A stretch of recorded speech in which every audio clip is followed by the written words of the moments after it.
Bonjour à tous, je m'appelle Mathias Goutero, je suis un ancien élève de Bachibac.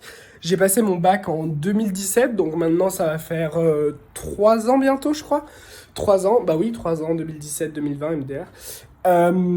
Je voulais vous dire les intérêts et les bienfaits d'avoir fait Bachibac. Alors personnellement, moi, Bachibac, ça m'a ouvert énormément de portes. Tout simplement, en fait, ça m'a permis d'avoir un avantage énorme, on va dire, entre guillemets, sur les autres élèves qui n'ont pas fait genre Bachibac et qui ont fait une section, entre guillemets, normale. Parce que déjà, de un, les autres, on sait très bien que tout le monde parle anglais, on a besoin de parler anglais aujourd'hui dans le monde du travail, mais c'est vraiment un plus de savoir l'espagnol c'est vraiment un plus de comprendre et de parler espagnol, surtout après après le Bachibac en fait, parce qu'après le Bachibac, vous avez vraiment un bon niveau d'espagnol.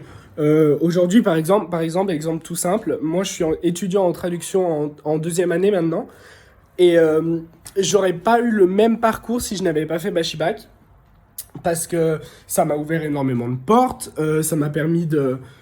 Maintenant, je parle bien espagnol et j'aurais jamais pu parler aussi bien si je n'avais pas fait Bachibac tout simplement. Et puis, faut pas non plus... Enfin, je sais qu'il y a beaucoup de personnes qui se disent j'ai peur d'entrer en Bachibac, c'est beaucoup de boulot, etc.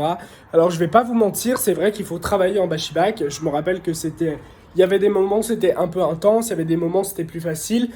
Faut pas avoir peur de ça forcément, parce que en soi, oui, c'est vrai qu'on bosse, mais les portes que ça ouvre à la fin quand on a le bac et le bachibac, par exemple, vous pouvez aller étudier en Espagne après.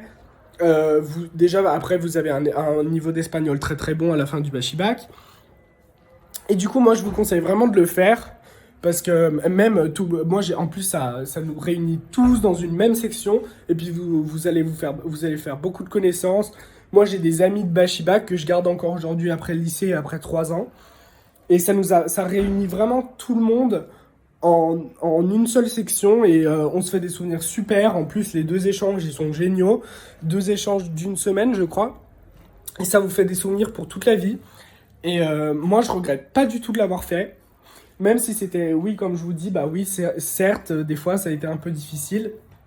Mais au final, ça en vaut la chandelle parce que à la fin, ouais, votre niveau il est super et puis vous avez le double bac quoi, genre le double bac, bac français, bac espagnol. Et ça sur un CV, je peux vous dire d'expérience que ça fait la différence. Moi, j'ai été pris pour des formations que je sais que des autres n'ont pas été pris parce qu'ils n'avaient pas la différence du bac. Je pense que ça ajoute énormément sur un CV d'avoir fait un double bac et je vous le conseille fortement. Voilà, et puis j'espère vous avoir influencé dans la bonne direction et peut-être vous revoir plus tard avec un échange anciens élèves, nouveaux élèves. Voilà, voilà.